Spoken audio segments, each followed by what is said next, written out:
Good morning, Gay. How are you, my darling? Hello.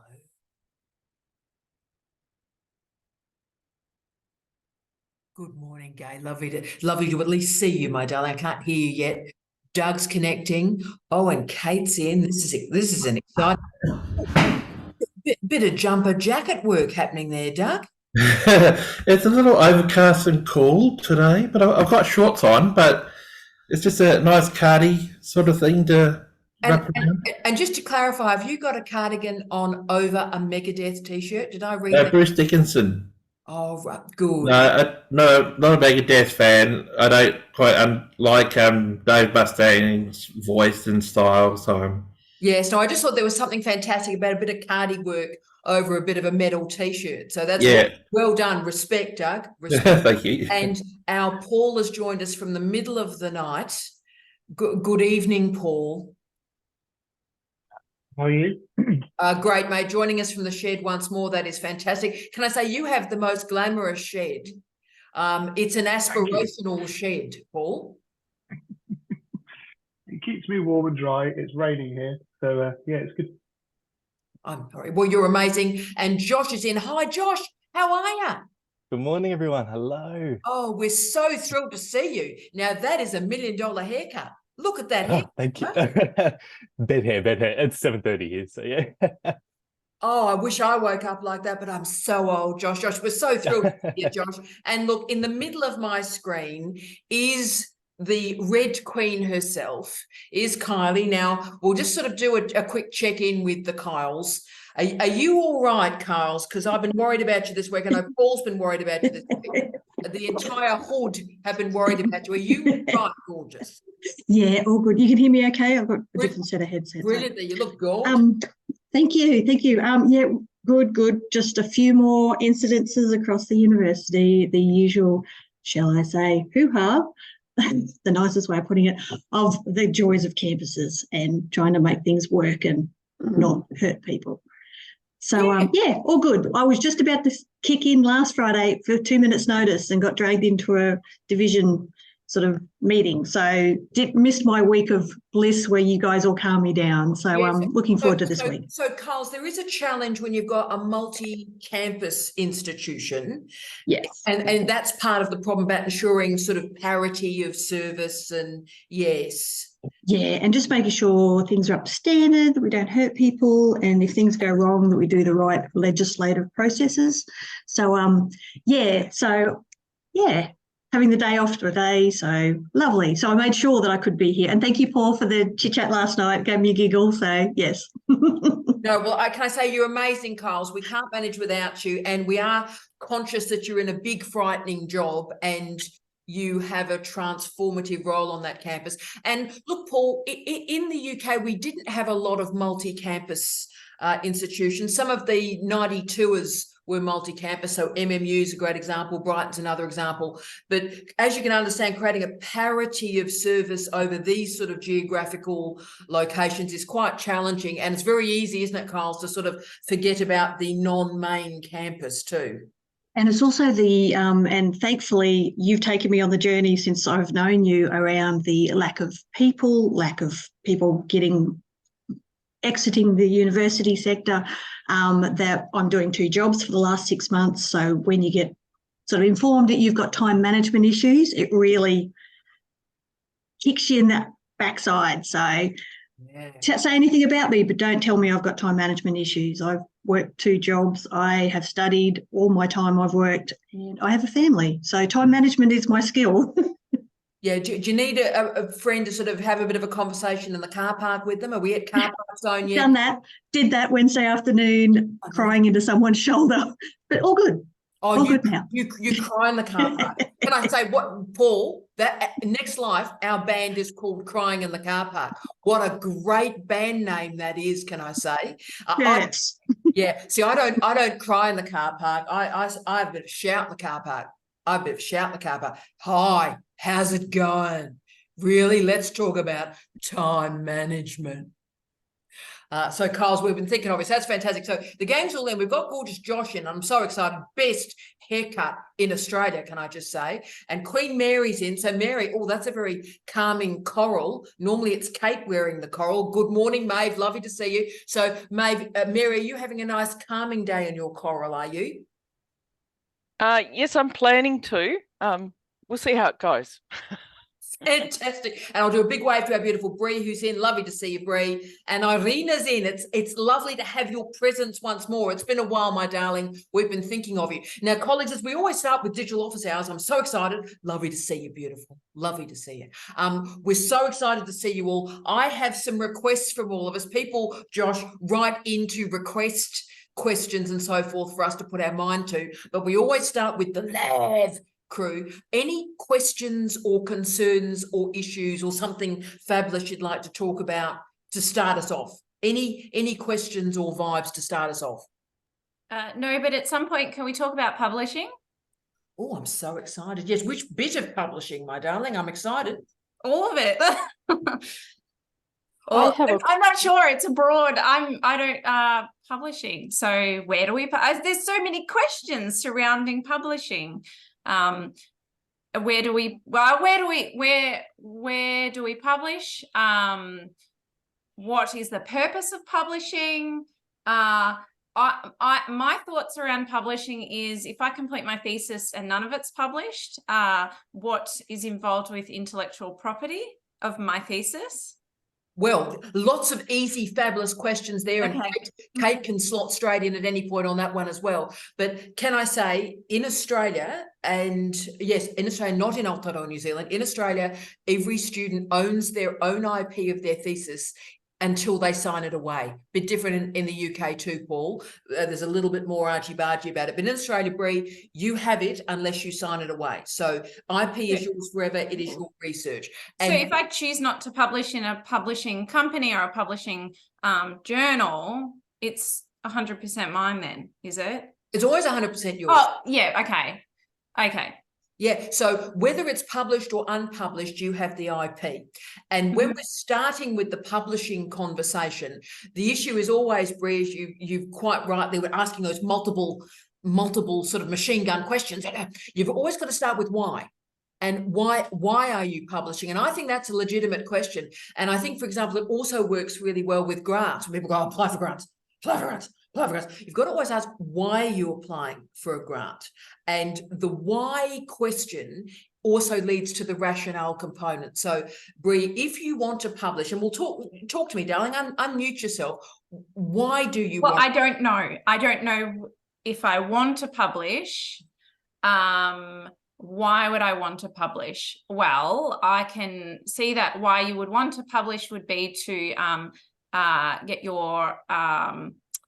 your writing out there to the world.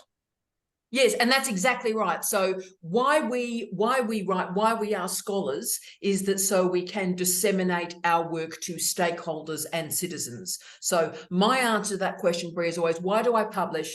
I publish so that citizens, if they so choose, can engage with information to sharpen and transform and transcend their personal experience to create a different way of thinking. So I guess why I'm asking these questions is because of my experience with publishing. yes. And looking on that DOAG website.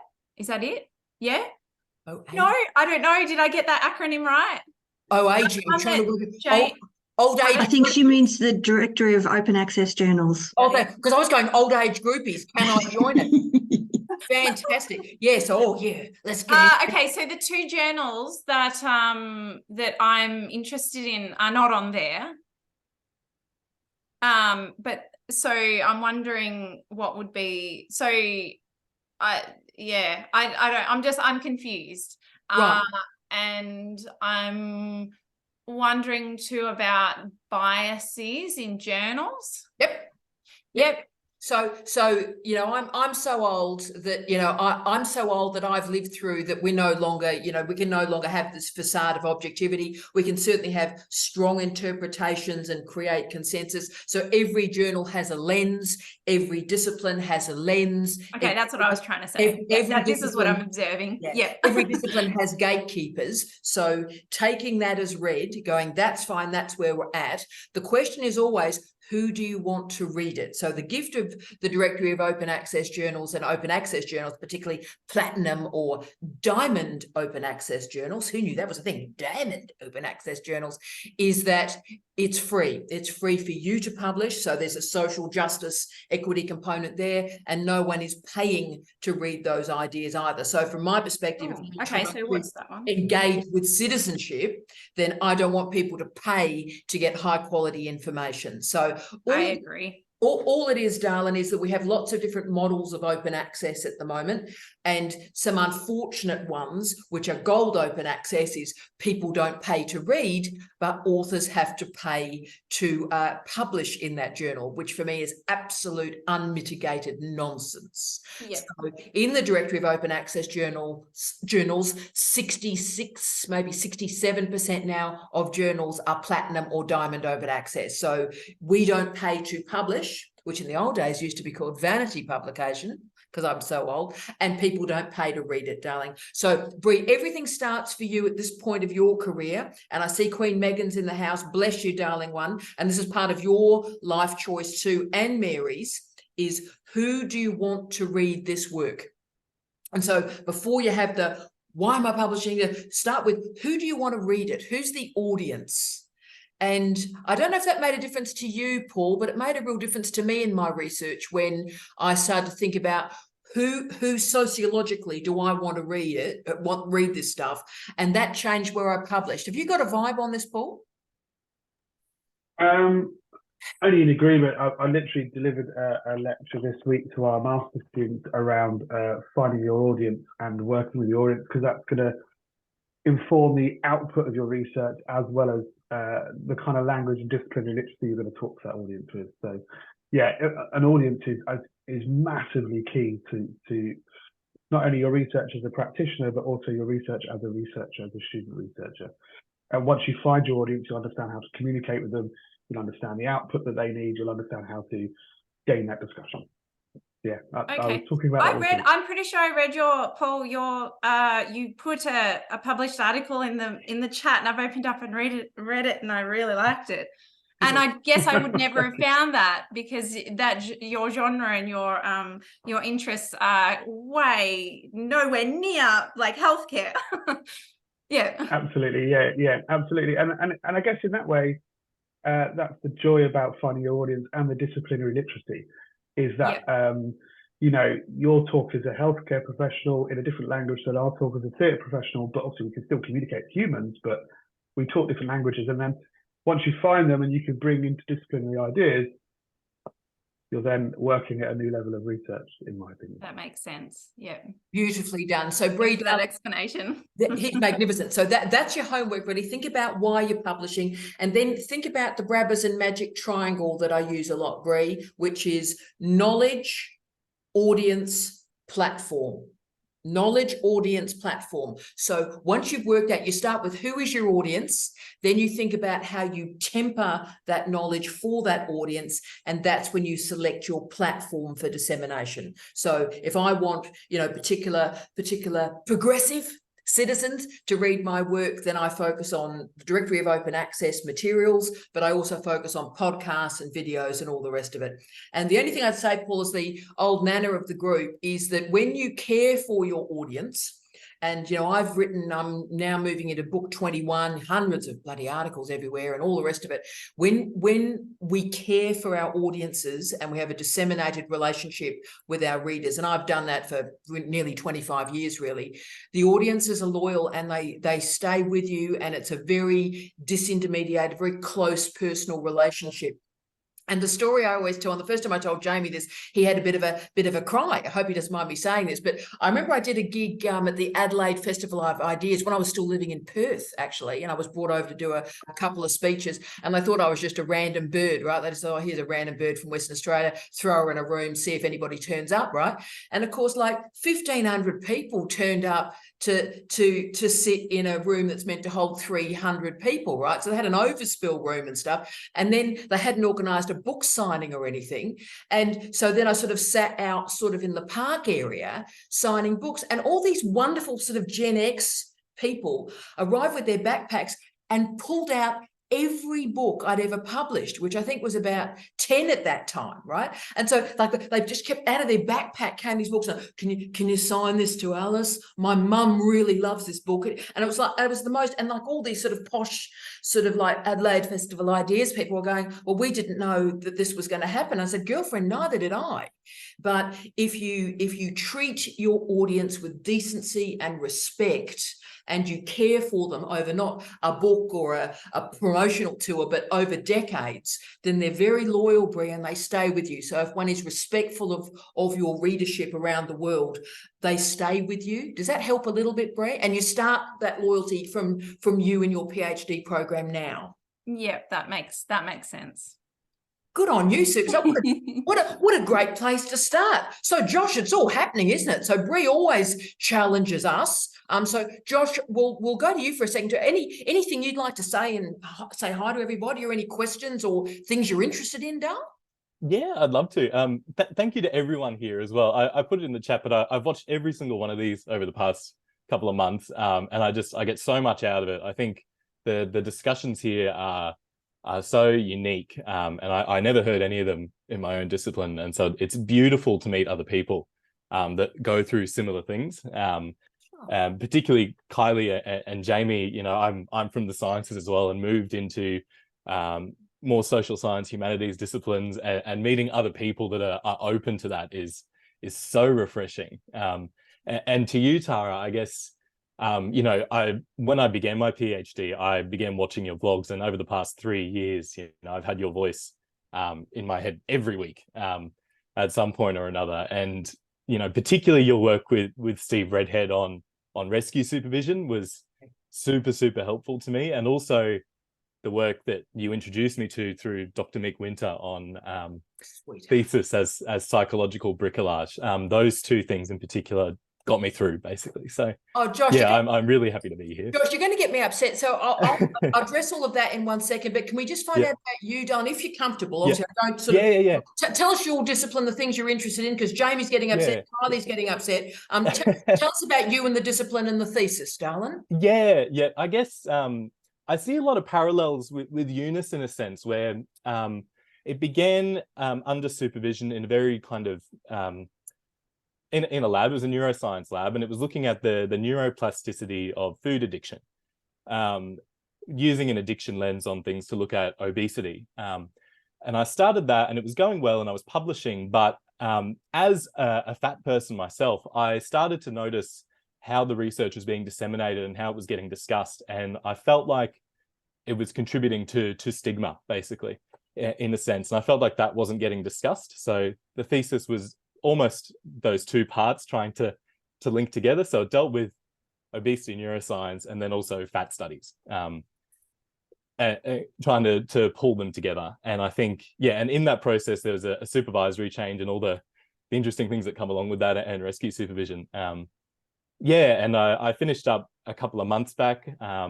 passed with a 1-1. So I'm super happy. Thank you. Yeah. So, but no, I really appreciate listening to everyone here, because I felt like going through, I didn't have anyone else I could really relate to, in the sense with the experiences. I feel like sometimes with lab-based work, everyone's lovely, but it also feels like sometimes everyone's drunk the Kool-Aid, and there's a lot of really big assumptions that are made that just aren't there normally. So well, Josh, I really appreciate it. Well, Josh, can I say, so firstly, can I say to all our wonderful crew that come a lot of the weeks, I mean, obviously it's not like you're coming every week, but people that come every week, just so you hear wonderful Josh, we know that there are hundreds of people that watch these sessions, and they're quiet, and we keep them company, and they watch it on Saturday mornings, they have a cup of coffee, or they watch it at the gym.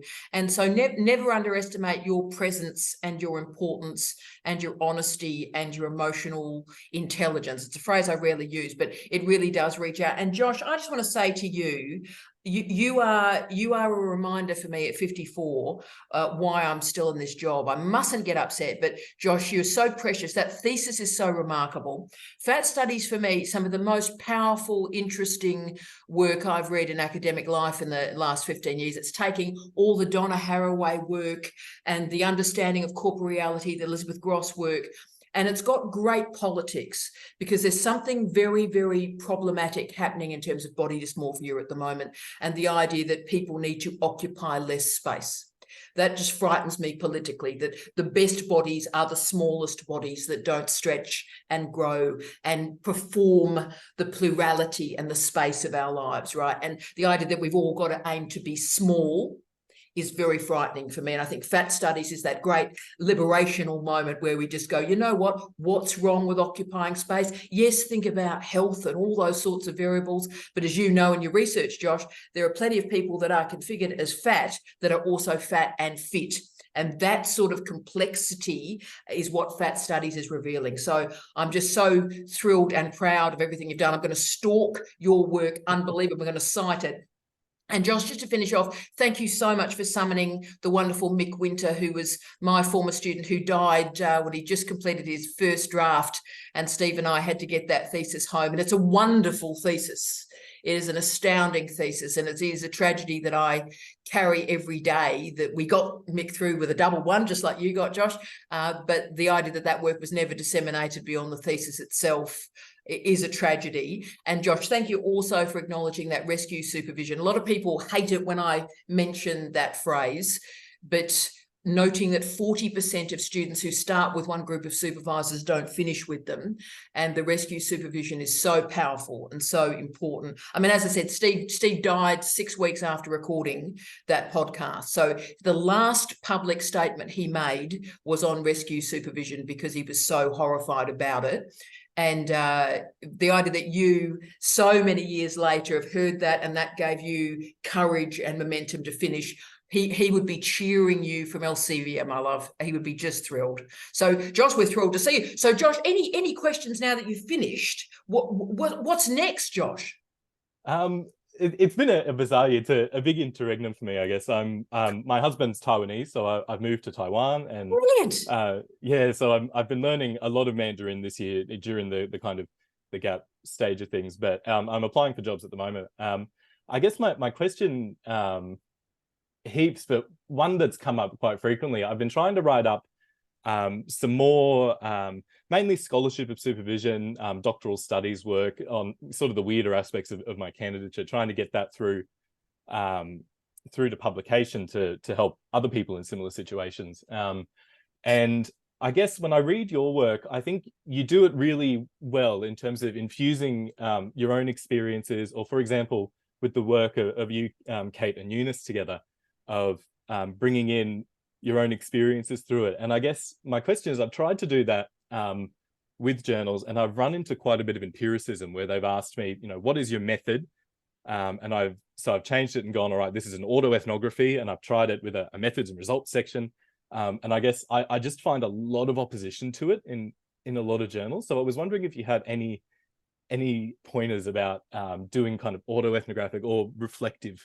Yes, and so I see Maeve's put a hand up, and I want to go to Kate and Eunice in this as well, because we live this. But Josh, what I'd say, and it links beautifully with Bree's comment, is who's your audience? So the empiricism, the nature of empiricism, and the nature that academic research must go through these particular headings. That's always like, where's your methods section?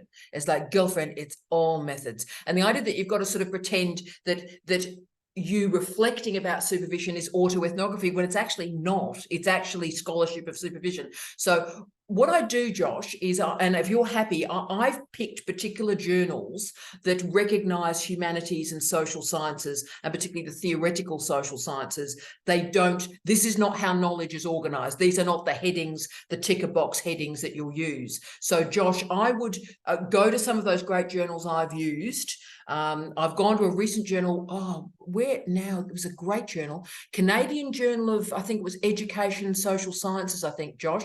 I published recently, just a few weeks ago, the Audio Academic. I found the editors of that journal absolutely magnificent, mate, and they actively want scholarship of supervision.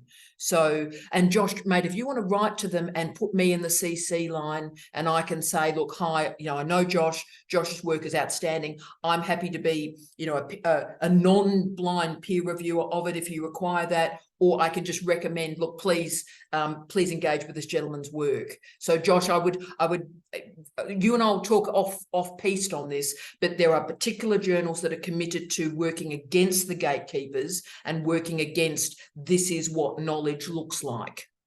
So, does that help, Josh? Yeah, that's fantastic. Thank you so much. I'll definitely take you up on the offer. Mate, let's do that. But as I said, the few of the journals I've used for SOS in the last 3-4 years have been outstanding, mate. So I'd go for that. Mate, do you mind if I just go to Kate and Eunice first? Because obviously Josh is interested in that modality of writing. Kate, talk to us, my queen. I'm a bit throaty today, but I hope you can hear me. We Am I can. okay? You know, Tara, and some other people know that I found my favorite editor of all time about 3 years ago, after I'd had papers over the years just rejected outright. And I found this editor of the Asian Journal of Medical Sciences. Great journal. And he was very open about loving what I was writing about. And I think he's published 3 papers for me now. And a couple of weeks ago, I sent him another one, and this is on MRSA, golden staph, which we have across the world, and it's a nightmare.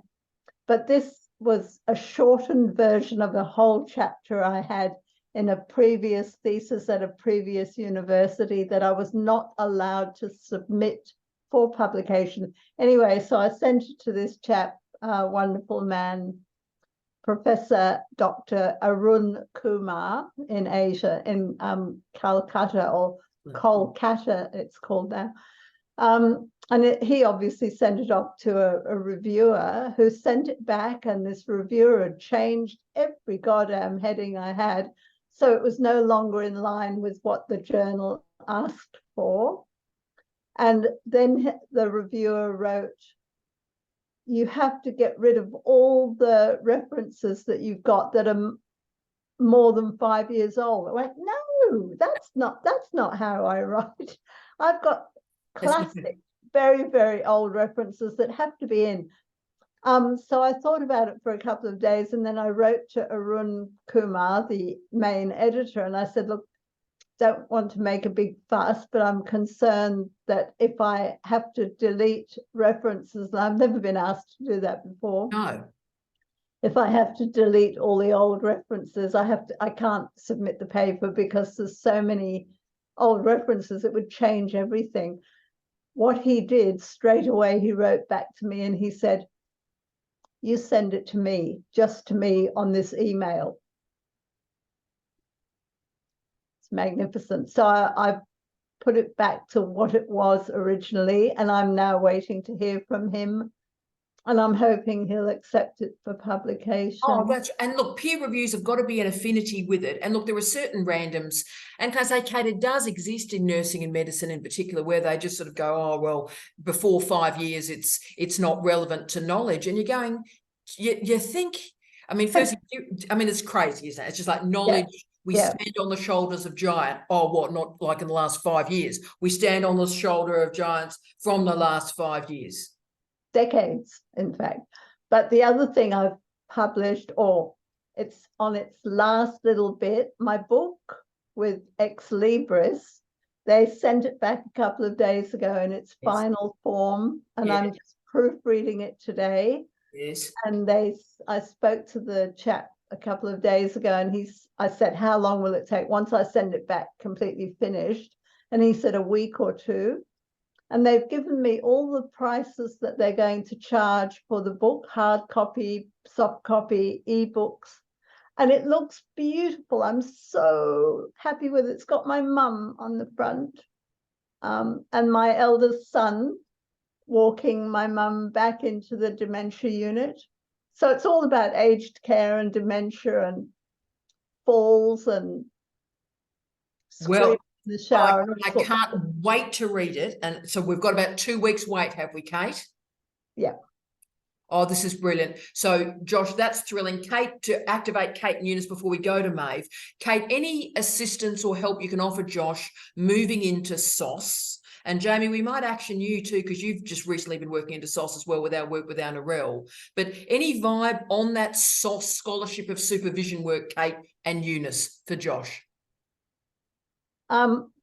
Not right now, but I will help anyone who wants me to read their stuff or wants to talk about stuff. I will happily help. You're fantastic. Eunice, what's your feeling with that article that the three of us wrote as a family about the scholarship of supervision? That was your first go in SOS. Have you got a vibe on that, Eunice? It was amazing, because just being able to write about the experience of what had happened. I never thought for a minute you'd be able to do that and anybody would be interested in reading it. But, you know, the response has been phenomenal. And it was such a great honour to be able to write it, just my little section with you and Kate, because I would never have been able to do that.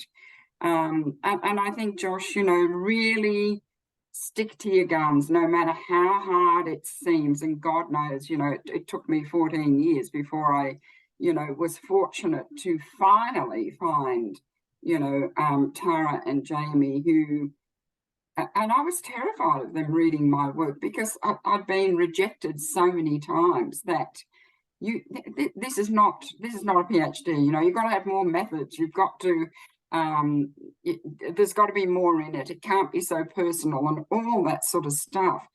And yet that's what it was all about, without the personal aspect in this.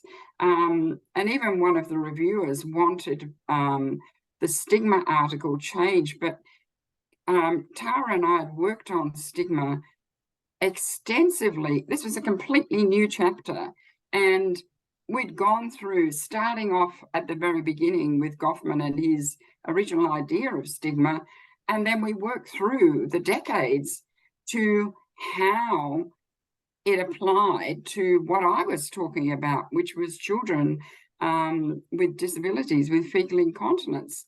And one of the reviewers did want quite a few bits taken out, anything that wasn't related to medical or education taken out. But that would have completely devalued and taken away the historical view of stigma. And so we didn't. We left it in, and we explained why we were leaving it in, and we didn't touch a thing.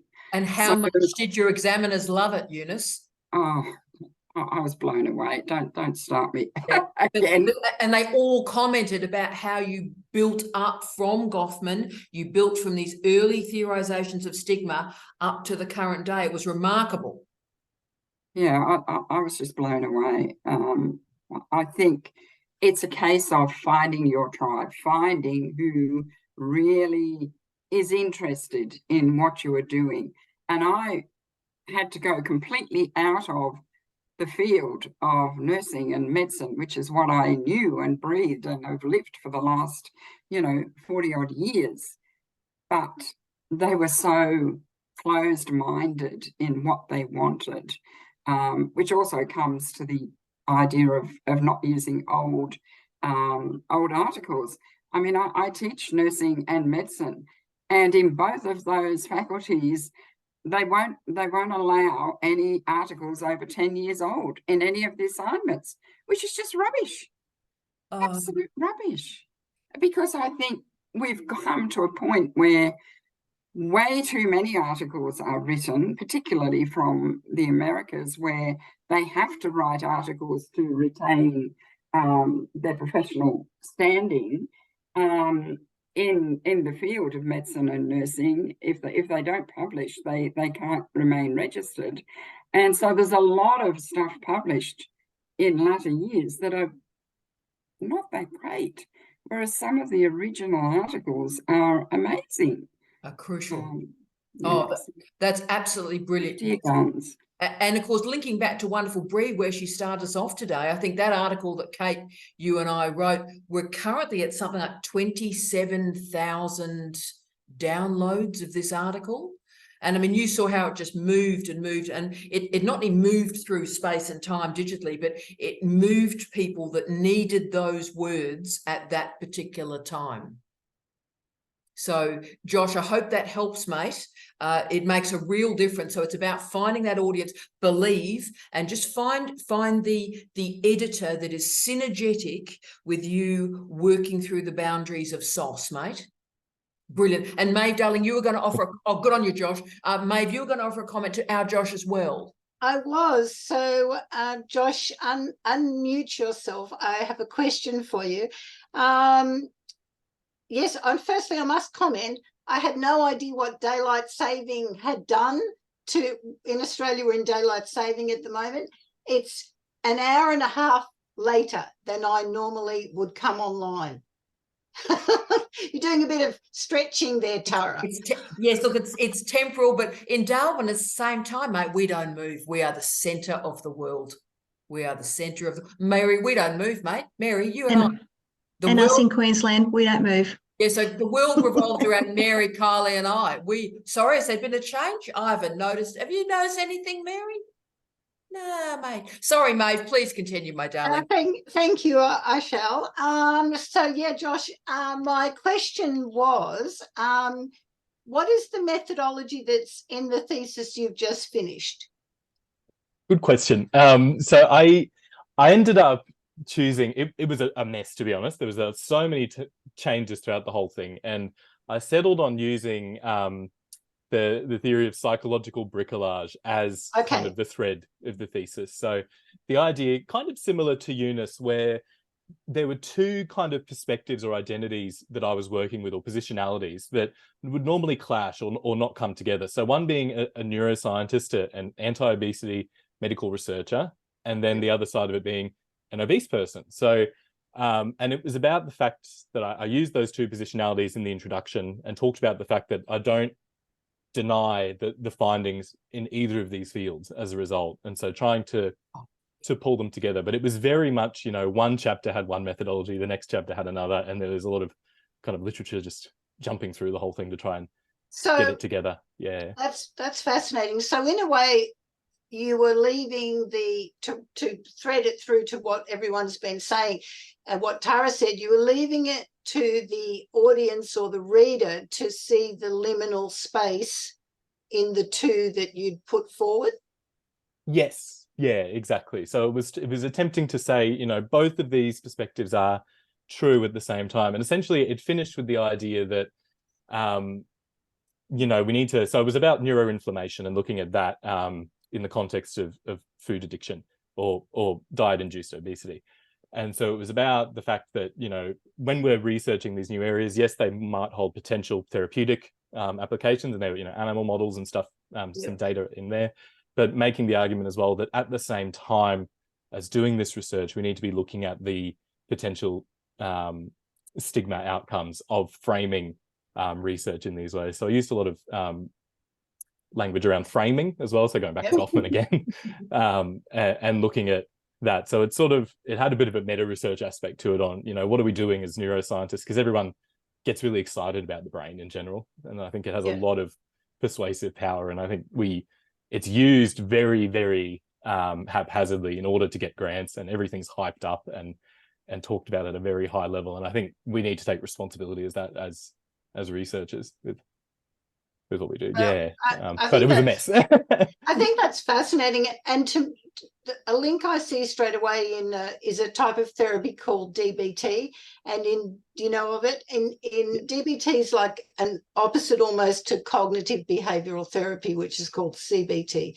So in DBT, the point is that you're moving away from black and white views about the world, and you're moving into complex views where you can hold oppositions.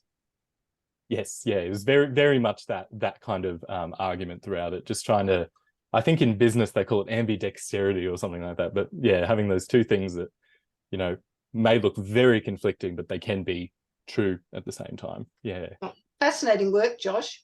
Thank you. Thank you. Josh, I think that's wonderful. And also I was going to say, Paul, maybe the next stage, Josh, where Paul and I can walk with you hand in hand too, is we tend to be a little bit more proactive, nay, gnarly, about suggesting that the gatekeepers are destroying knowledge and indeed people's lives. So you're much kinder and go, you can hold two ideas and they can be, you know, contrapunctual, as the young people would say, and be cool with that. Whereas Paul and I go, team, if you ever thought maybe that's a false binary opposition, sort yourself out, sort the gatekeepers out, move on, girlfriend. Yes, yeah, and I think there's a lot of that I've sort of come through with after doing the thesis. So a lot of the scholarship of supervision and the meta research that I'm trying to get into looks at that and about the dominance of science disciplines and of empiricism and how that really inhibits these other angles coming in. Oh, that's brilliant, Josh. That's brilliant. We'll go to Jamie in a second to talk about SOS. I'm going to go to Doug now, but Kylie, I just was going to have a conversation with you at some point about work I've done this week, and Josh just pinged it. Bricolage for you, Angel. Ponder bricolage as a trope to manage your methodologies and position out. I've actually written it down because I think, and that'll be this week's work. And it's weird because I was doing something else this week and I thought, I wonder if bricolage, because I was also thinking about mosaic with you as well, but I think bricolage is more accurate, Carl. Might be completely wrong, but just ponder that, Carl.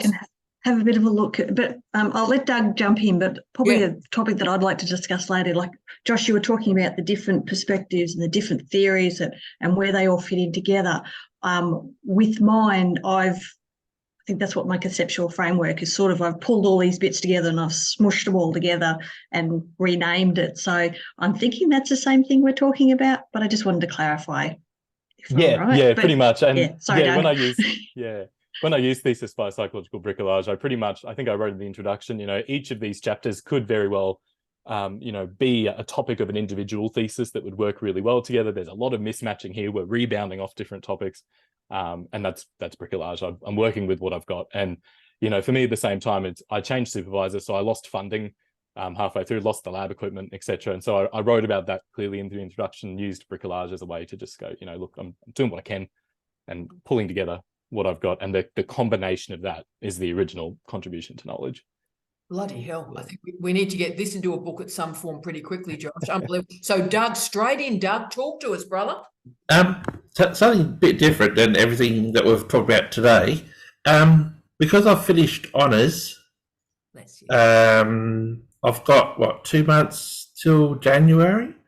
Should I start putting things together for chapters and all that now, or just take the time off and wait till next year?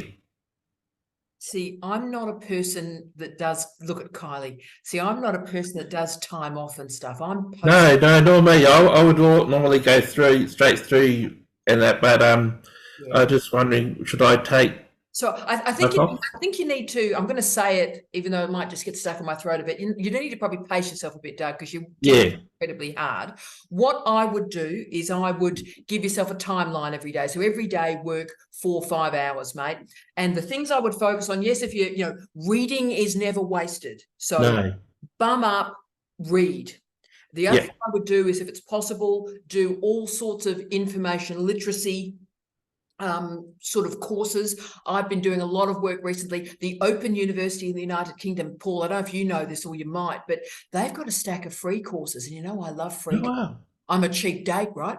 And so there's all sorts of fantastic free courses: information literacy, inclusion, sustainability, climate crisis. So Doug, I would be and they can be really short too. So I'd be doing 1 a week or 1 a day, just to give yourself the infusion of professional development. Yeah.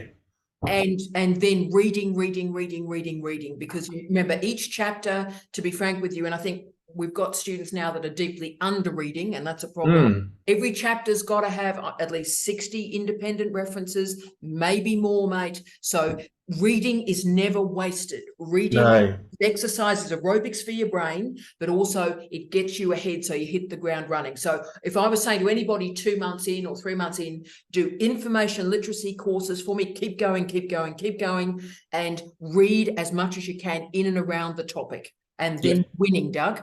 All right. I'll Give it a go. And of course, do a bit of jazzercise every day as well, mate. Do I've started out Pilates, so that's something new. Oh yeah, do the hundreds. Neck pain. Good on you, Doug. So good on you, the best. Mary, darling, where are you on this? All these people talking about the importance of history and older pieces. How you going, Mary? Yes, well, of course, I reference books that are over 100 years old, but I just wanted to quickly say to Doug, because once you've done honours, certainly at the university I did honours, I immediately lost access, once I'd graduated, to the library. Yeah, I think it was very difficult. Status at Flinders.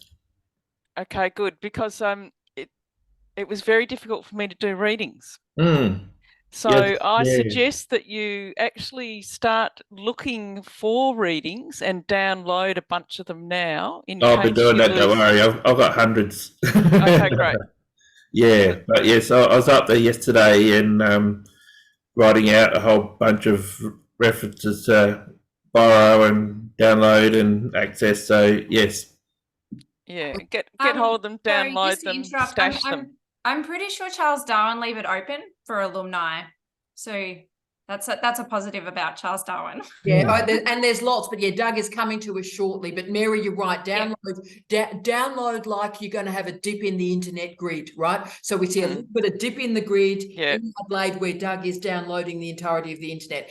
But also, Doug, if you do get into trouble, brother, use the Directory of Open Access journals. But also, the Directory of Open Access journals have now moved to books. So the Directory of Open Access book.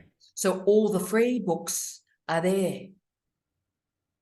Yes, I've noticed the book section, and I haven't found anything yet. But I've noticed that they have books and journals. Do have a look, because Springer's got some open access. Some poor buggers have paid $3,000 or $10,000 to get open access on sustainability. Their sustainability series is excellent, Doug. Okay. Which may be useful. And speaking of people challenging the sciences, should we go to our favourite experimental scientist? Jamie, hasn't Josh been inspiring this morning? My God. Oh, you mean me? Yeah, Josh, you're amazing. Absolutely. I put my hand up because I wanted to make sure I offered Doug a piece of advice that he may not think of. And it actually follows on from getting hold of the resources that you had. So my comment for you is, first of all, a question. Are you going to continue the work you did in your honours into a PhD, or are you going to change? The only thing that's common is climate change. Okay. Everything else is different. So it's looking at class and climate change. The PhD was was climate change and public housing. Okay. So because I was going to say, a piece of advice I'd give you is to go back and look at the key literature you found to start honours and read it again. Okay. Because after you've developed some knowledge, you'll read those again and you'll get different things from them than you did first. And that might be a way of getting your mojo working. Okay, thanks. And also, Doug, one other thing, besides going back and reading, I think that's brilliant. I'd never thought of that, Jamie, but also go to Google Scholar and go to those key texts and then click into cited by and look at the people that have cited that research in the last 2 years. Okay. That then you're going bang straight into a PhD program. But Jamie, can I just iteratively go back to you to help Josh about the sauce, because of you were the full-on experimental scientist, carbon nanotubes, and then with our Narelle, magically you started, so Narelle Hunter magically started to write scholarship of supervision for the first time in your career. Have you got any vibe on that, mate? Yep. So what I like about the scholarship of supervision is that it captures the journey, right? We say the journey is more important than the destination. In the hard sciences, we focus on the destination and that's all we publish about. So what I do like about SOS is you capture the journey, and the journey, of course, helps in how you form your lenses and your frames and how you actually tell the story. So from a social point of view, a social science point of view, it's not just empiricism that underpins what you present. It's also how you went about it and how you got there. So there is a methodological coupling to the lens. And the scholarship of supervision allows you to contextualize the journey from the three of us, or the student and the supervisors are taking a journey together, and you can actually capture some of the nuances that you learn along the way, so you contribute to knowledge in that way. That's what I like about it. That was perfect. How about that, Josh? Bloody hell. That was awesome. Yeah, I agree. It's we don't talk about the journey at all in science, right? Yeah, and it's Now, very the journey's a important. secret. Yeah. I don't want you to. Yes. I want you to think you can reproduce my stuff, but I don't want you to know how to do it. Yeah. Oh, that's funny. Oh, that's funny. And look, so therefore, let's go and activate the two queens of the red that we're seeing. So let's, Megan, darling, are you feeling well enough to speak? Just because we had some medical business this morning. Are you feeling well enough to speak, Megan? Yeah, darling? no problems at all. Had the stitches out, and I'm ready to party. You're ready to party. She's Is in the it car park. Friday? Yeah, it's Friday, so it's champagne night. Yeah. Right. Well, that's a national holiday. Clearly, let's implement that. Kylie, that was a similar strategy to you this week, I believe. So Kylie, you were raising the thing about different theories and creating that mosaic or that bricolage in your thesis. I'm interested in that. See, Paul and I tend to be a bit more staunch on that. Where we go, well, get out of your bunker, mate. Get out of your bunker, sort yourself out, right? And so just sort yourself out. And that's perhaps not sort of kind and nurturing, Paul. We just go sort yourself out. And that's not probably a consensual methodology. But Megan, you're piecing these variables, disciplinary variables together too. Have you got advice for Kylie? Because the pair of you are sort of doing that sort of difficult work to make the pieces fit, mate. So what I was reflecting on during this conversation was cooking and how, yes, I know.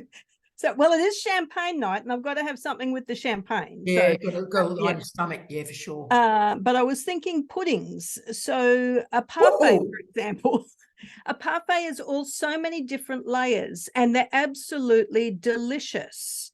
So why aren't we doing that with theories as well? Like lots of different theories that all come together to form something that's absolutely delicious. And the other thing that's become very evident is listening to everybody talk about the language that's used in their disciplines. There's so much crossover between the disciplines, but we have different names for it. So today I'm loving the talk about the dominant discipline and how knowledge is organized and what it looks like. And like we all have these commonalities. We are a parfait, all of us. And what's that other one? God, what's it called? Can I jump in, Megan? I'm going to put in the eat and mess, where you just got to be everything and you shove it all together. One of my favorites, absolutely. Paul and I are more eat and mess is what I thought. Like. Yeah. Get it in here. What's the one that you make with stale cake and sherry? Like trifle. Trifle. Okay, so yeah, trifles. So all my of signature things, dish for Christmas. all of those things come together. Yeah. Completely different components, but they make up something absolutely wonderful. Yeah. So here we all are, two completely different disciplines, all sharing completely different theorists and methodologies, but it all comes together. I absolutely love it. So thank you, everybody. Look, it is brilliant. Oh, look, we'll go straight to Kate because I was about to do a theory methodology conversation. So Kate, straight to you, my queen. Bring this home. For the same reason, how are we all going to keep in touch after the end of the year? Oh, sweetheart. Does anyone know how to set up a group? I don't know how to do that. Darling, I don't want to lose touch with anyone. Darling, I never stop. I ignore calendars. I'm a druid. I thought this was just a forever thing. Yeah. So darling, this never stops, sweet. Poor Jamie will be with me in Darwin for Christmas. No, poor Jamie will be with me for Christmas. We'll keep so nothing will change, even if it's like Christmas Eve and it's just Jamie and I and Paul with an eggnog going, party on. We'll keep running. So Kate, no one's going anywhere, Angel. No, but this all ends at the end of the year, doesn't it? No, it doesn't. It keeps going till I die, mate. I thought I'll do it from the coffin. I'll go. I think Kate, it's the invite. I think it's just the invite that goes till the end of the year. Then knowing Tara, she'll just Oh, Oh, okay. yes, darling. So Zoom says you can't book things till death. So Oh, Zoom okay. actually says there's a finite number of invitations, right? They stop you going, I'm going to do this until 2075. Okay. They stop you booking in that way, right? Okay. So you're stuck with me, Kate, whether you like it or Yeah, not. so I'm Kate- turning up, knocking so on your door. Don't worry, you'll still get the hello everybody when I'm 310 and Jamie's going, can this woman just shut the hell up? So I love the whole lot of you. I never miss a Friday, and I learned so much from everybody, well outside of nursing, which is very narrow. Oh, and look, Kate, we do that. And wonderful humans like Josh come in and join us. And of course, people get shy. But I had a feeling, Josh, it was a weird thing where so many people were watching it asynchronously that I'm hoping people are building up courage. So if people, and we know there are hundreds of you out there, don't think it's going to be weird, you're welcome to just come and sit and be fabulous and look glamorous. We're very comfortable with that. Just be Yoko Ono at the Let It Be session or be actively involved. So we're very excited with all of this. Oh, Jamie Quinton is straight in. Yes, sir. Is this Yoko Ono? Is this a John Lennon Yoko Ono moment for us? Where are we, Dal? I don't know. Have you got a hat? I got a bag. I wanted to just mention, because I noticed the clock, something I meant to say to Josh when I had the speaking stick before. One of the things that I've learned from extending from science into applied social science is the importance that, sure, in the sciences, it's all about the methodology, and you've got examiners that are very narrow-minded, and if the methodology doesn't work, they hate it, right? But the thing that your examiner really wants to measure is your expertise. So if you have perspectives and multiple perspectives, and you demonstrate an expertise as opposed to just listing the perspectives, that's the thing that they're actually looking for.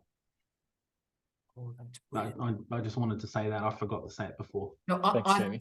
I think that's magnificent. And look, I'm very conscious, obviously I'm conscious of time, just to finish our conversation off today, starting with the wonderful Bree talking about dissemination and audiences and what a magical journey it's been. I think one of the challenges, Josh, is that particular forms of the sciences have colonized all the rest of the knowledge systems. So what that's meant is methods, capital M, has predominated all discussions of knowledge. So whenever you go into a milestone or a confirmation of candidate, you spend about half the gig on methods and methodology, right? And no time on ontology and epistemology. And so what I hope before I die, before Kate and I have our final meeting in whatever year we decide to do our final version of Digital Office Hours, is that we start to think about capital T and small t more. Because what's happened is we've all our emphasis on method, which is very, very straightforward. The how is very simple knowledge. The why is very challenging knowledge. And so all of us together, let's hope we can work together and continue to bring back the why knowledge exists and why it matters, rather than simply how it's done. I'm getting nods. So colleagues, I'm conscious of time. Thank you for Digital Office Hours this week. You are amazing. We've got to talk about Eunice's book next week. We've got all sorts of questions from people. Liz, I promise you will ask your questions about advice you'd offer a student just starting. That's everybody's homework for next week. Advice you offer for students just starting for Liz. And we'll do that next week. Colleagues, thank you for your time. Have a lovely day, a lovely night, a lovely afternoon. Josh, you are a blessing to us. Much love, superstar. Thanks, Sarah. Thanks, everyone. See you soon. Bye-bye, everybody. Bye.